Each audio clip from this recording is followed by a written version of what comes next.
మనోజ్, నువ్వు నా బిడ్డవి. లక్ష్మీ ప్రసన్న, విష్ణువర్ధన్ బాబు, మనోజ్ కుమార్. నిన్ను ఎలా పెంచానురా నేను? అందరికంటే నిన్నే గారాబంగా పెంచానురా. నీకే ఎక్కువ ఖర్చు పెట్టి చదివించాలని ప్రయత్నం చేశానురా. నువ్వు ఏది అడిగినా నేను నీకు ఇచ్చానురా. కానీ ఈ రోజున నువ్వు చేస్తున్న పని బిడ్డల గుండెల మీద తంతారంటారే, అలా తన్నేవరా. మనసు ఆవేదనతో కింగిపోతుందిరా.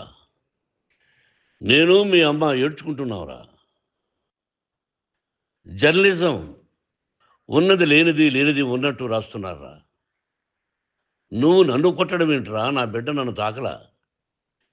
ఇద్దరం ఘర్షణ పడ్డాం కొన్ని కారణాల వల్ల. ప్రతి ఫ్యామిలీలోనూ ఉంటాయిరా ఇవి. లేనివాడు ఎవరైనా ఉంటే ప్రపంచంలో ఒకరున్నారేమో, 1% ఉంటుందేమో. అటువంటి వాళ్ళ ఇంటికి వెళ్ళి కాళ్ళు గడిగి నిద్ర పూసుకోవచ్చు. భారత భాగవత రామాయణాలు చూశావు కదరా. ఏమిటిది?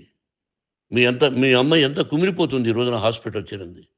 నీ వల్ల హాస్పిటల్ చేరుతాను. చూడు మనోజ్, నీకు అన్నీ ఇచ్చిన ఈ రోజున నువ్వు నా గుండెల మీద తనడమే కాకుండా అపకీర్తి తీసుకొచ్చావు. ఏదేదో రాశావు, ఏదేదో చెప్తున్నావు. కొంతమంది జర్నలిస్టులు ఉన్నది లేనిది, లేనిది ఉన్నట్టు రాసే వాళ్ళ తత్వం వాళ్ళకి. ఎందుకంటే టీఆర్పీ పెరగాలి. ఇది వాళ్ళ నైజం. మనం మార్చలేము. వాళ్ళందరి మీద మన కోర్టుకు వెళ్ళలేము. వాక్ స్వాతంత్రం అంటారు, ప్రజాస్వామ్యం అంటారు. ప్రజాస్వామ్యంలో కూడా కొన్ని హద్దులు ఉన్నాయి. ఇది నీకు తెలుసు అనుకున్నా. ఎంత మంచి నటుడివి నువ్వు. నీ భార్య మాటలు విని తాగుడుకు అలవాటు పడిపోయావు. వింటున్నావా మనోజ్? ఎవరిని నమ్మాలో ఎవరిని నమ్మకూడదో పరిస్థితి తీసుకొచ్చావు. విద్యాలయాలు ఎంత గొప్పవిరా. మనం 25% కులమతాలకు అతీతంగా ఫ్రీ ఎడ్యుకేషన్ ఇస్తున్నాంరా. క్యాస్ట్ అనేది తీసేశానురా 92లో ప్రాస్పెక్ట్స్లో. నువ్వు చదువుకున్నావురా. అక్కడ చదువుకున్న బిడ్డలు IAS, IPS అయ్యారురా. ఎంతోమంది గొప్పవాళ్ళు అయ్యారురా. నువ్వు నటుడుగా ఎంతో గొప్పవాడివి. తాగుడుకు అలవాడబడి నువ్వు నీ భార్య ఇంట్లో బిహేవ్ చేస్తున్న విధానం ఆ భగవంతుడు సర్వేశ్వరుడు తెలుసు. భగవంతుడు చూస్తున్నాడు రా. నేను తప్పు చేసినా, నువ్వు తప్పు చేసినా, ఎవరు తప్పు చేసినా. ఎంత అవకాశం ఇచ్చావు మాట్లాడుకునేదానికి అందరికీ. ఇన్ని సంవత్సరాల్లో మన విద్యాలయాల్లో ఒక్క తల్లి కానీ ఒక తండ్రి కానీ ఏమైనా చెప్పారా? ఆ బిడ్డలు మన బిడ్డలు రా. మీరెంతో నాకు అక్కడ ఉన్నవాడు కూడా నా కూతుర్లు, నా కుమారులు. ఎంతమందికి ఫ్రీ ఎడ్యుకేషన్ ఇస్తున్నావు. వాడి దగ్గర ఏది ఆశించలా. నువ్వు ఎందుకు ఇలా తయారైపోయావు? ఎందుకు ఇంట్లో ఉండే పని వాళ్ళందరినీ కొడుతున్నావు? వాడు పని చేసుకోవడానికి మన ఇంటికి వచ్చాడు రా. ఆ పనివాడిని కొట్టడం చాలా మహాపాపంరా. నేను వేరురా. నేను దండించడం వేరురా. నేను ఎవరిని ఆ చిన్న వాళ్ళని కొట్టి ఇచ్చేసి చేయలేదురా. సినిమా ఇండస్ట్రీలో మోహన్ బాబు కొడతాడు, తిడతాడు అంటే అది షూటింగ్లో జరిగి ఉండొచ్చేమో.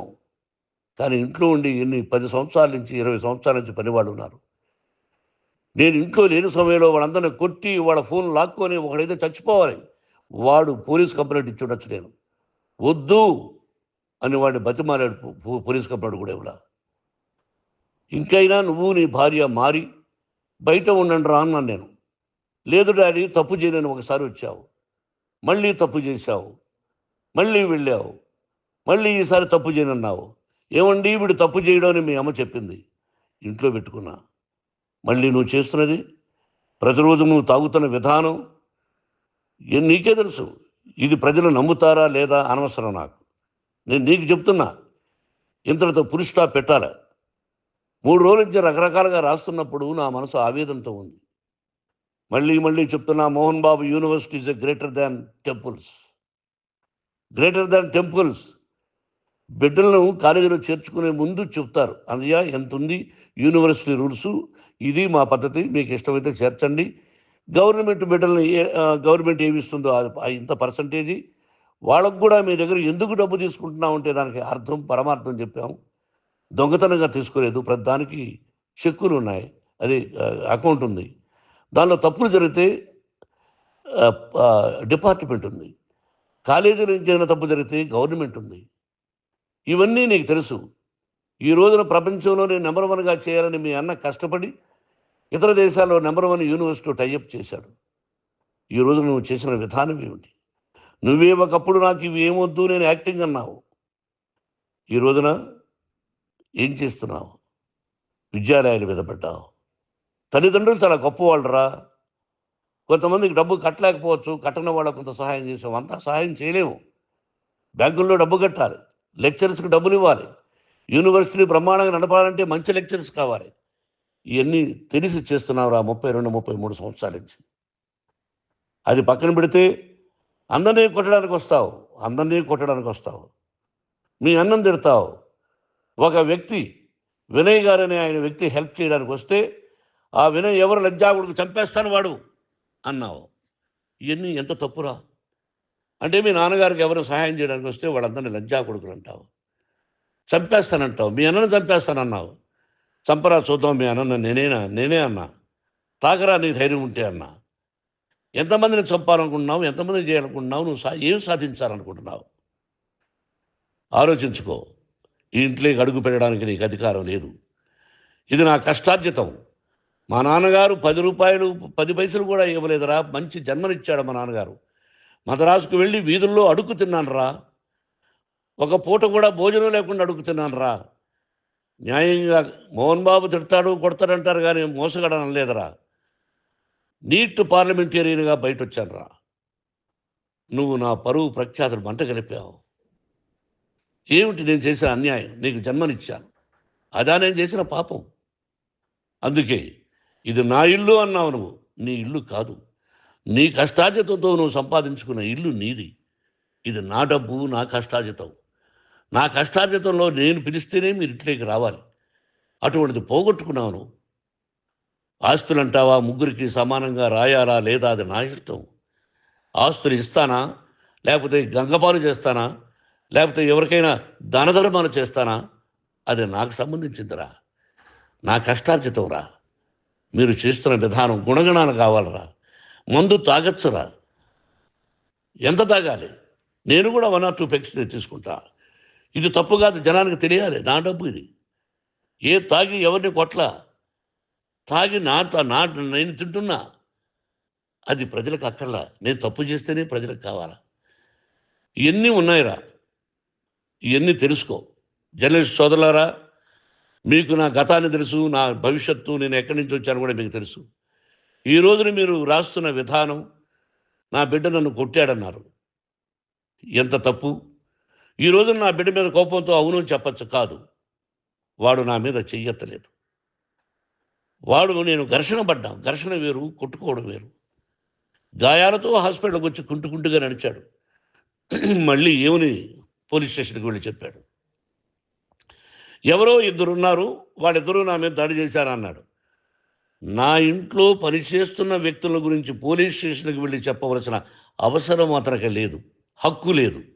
పోలీస్ డిపార్ట్మెంట్ కూడా తెలుసుకోవాల్సిన విషయం.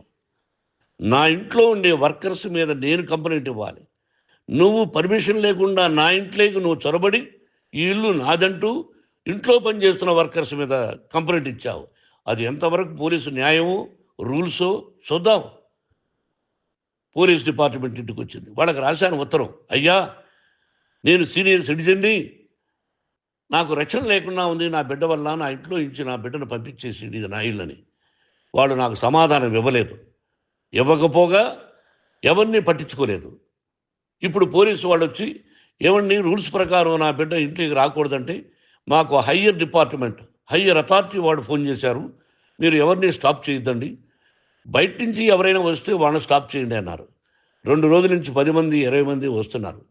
వాళ్ళు అలా చూస్తూ నిలబడ్డారు. వాళ్ళు ఫోటోలు తీసుకున్నారు. వాళ్ళ మీద మళ్ళీ వదిలేస్తున్నారు. ఎవరిని నిందించాలి? But I give respect to the police department. వాళ్ళకి ఎవరు ఏ అధికారి ఫోన్ చేశాడో, ఆ అధికారికి ఏ పొలిటీషియన్ చేశాడో అది వాళ్ళకే వదిలేస్తున్నా. కాబట్టి వాళ్ళు పోలీస్ కంప్లైంట్ ఇచ్చినా కూడా మేము సంబంధం లేదని అంటున్నారు కాబట్టి నేను నా బిడ్డను నిన్ను నాపు చేస్తున్నా. నువ్వు ఇంట్లోకి వచ్చే అధికారం నీకు లేదు. నువ్వు వచ్చి నీ బిడ్డను తీసుకెళ్ళు. సంతోషం. నువ్వు రాలేదు, నీ బిడ్డను జాగ్రత్తగానే చూసుకుంటావు. Take care your daughter, that's all. మీ అమ్మ హాస్పిటల్లో అడ్మిట్ అయింది. రేపో ఎల్లుండో మీ అమ్మను పిలిపించి బాగైన తర్వాత ఇదిగో నువ్వు నీ కొడుకు బిడ్డను తీసుకెళ్ళి వాడికి అప్పచెప్పని చెప్తాను పోలీసు వాళ్ళ ఆధ్వర్యంలో. ఇది 100% జర్నలిస్టు సోదరులారా, పులి స్టాప్ పెట్టండి. మీకు కుటుంబాలు ఉన్నాయి, మీ యజమానులకు కుటుంబాలు ఉన్నాయి. మీ కుటుంబాల విషయాలు, మీ యజమానుల కుటుంబాల విషయాలు మేము ఎవరు జోక్యం చేసుకోవాలా. మేము నటీనటులం. మాది తప్పుంటే నటుడుగా నన్ను ఫెయిల్యూర్ అని రాయండి, నా నటన బాగలేకపోతే రాయండి.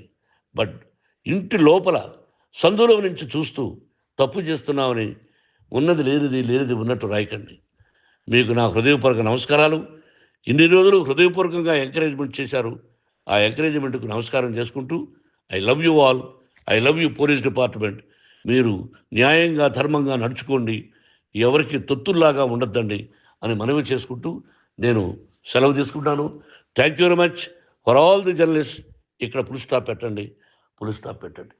Thank you very much.